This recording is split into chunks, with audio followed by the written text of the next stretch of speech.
Sige tanaw mo nga dako na naglawas, dako na nag-edad ha. Mga busing, so na nag-comment no sa mga videos no nako nga kinahanglan na ko no ibaso ang milk ni Ate Aya. Dili na ibibiron. Ang uban suggestion, ang uban kuan ako no. Pero akong kuan nyo ma'am nga kani ako ang anak 3 years old pa na. Dili na ingon nga basig tanaw mo nga dako na naglawas, dako na nag-edad ha. Kuan pa ni siya 3 years old pa ni.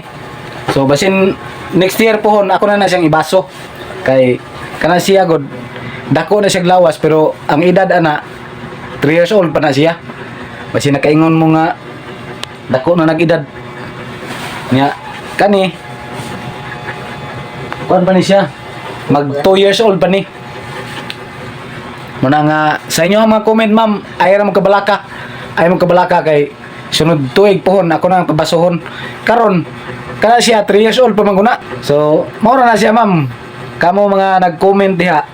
Ay ra mo kabalaka kay ako ra na siyang pabasuhon next year pohon. Kay sa karon 3 pa man na siya. Next year pohon mag 4 na siya. So mao ra na siya ma'am. God bless inyo.